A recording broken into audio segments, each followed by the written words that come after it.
السلام عليكم ورحمة الله وبركاته. إنا لله وإنا إليه راجعون. إنا لله وإنا إليه راجعون. سبحaan allah wallaahi rabbiin nu haa qajeelchu. Nama fedheen illee yoo wal dhabnee osoo dhiisnee dalagaa san biraa deemnee irra gaariidha. Subhaan allah rabbiin nu haa qajeelchu. Rabbiin nu haa tissu.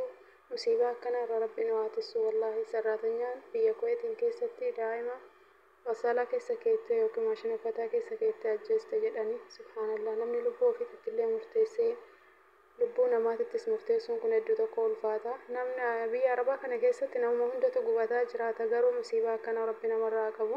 Shayxaan akkanallee rabbiin namarraa haa qabu. Wallaahi rabbiin bakka jirrutti nu haa tissu. Waan hin taane kun wallaahi rabbi nama haa eegu. Waanuma jedhaniyyuu namatti ulfaata. Rabbiin warrallee sabrii isaaniif haa kennu. Isiidhaaf immoo kaawwanni jedhan hin jiru. Wallaahi rabbi jazaa isii haa kafalu. Hedduu tokko ulfaata. سبحان الله يا ربي كيانتي. الله يسلمنا من هذول الشغالات. حادثة الكويت.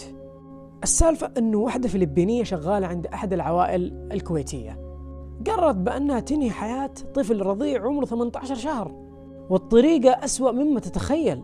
أخذته حطته داخل غسالة وشغلتها، والوالد العائلة ما لاحظ إلا متأخر. أخذ ولده وداه على أحد المستشفيات ولكن بعد فوات الأوان. والله العظيم إني أنا من الناس اللي يتخوف من هذول الشغالات اللي تجي تسكنهم معك في البيت، وخصوصا لما تأتي من عيالك الصغار اللي ما يقدر يدافع عن نفسه واللي ممكن يتعرض للأذى وما يقدر يتكلم لسه صغير. أما الشغالة فتم التحفظ عليها في إجراءات التحقيق. أنت إيش رأيك؟ هل أنت من الناس اللي ترتاح للشغالات ولا أنك تخاف من هذه القصص؟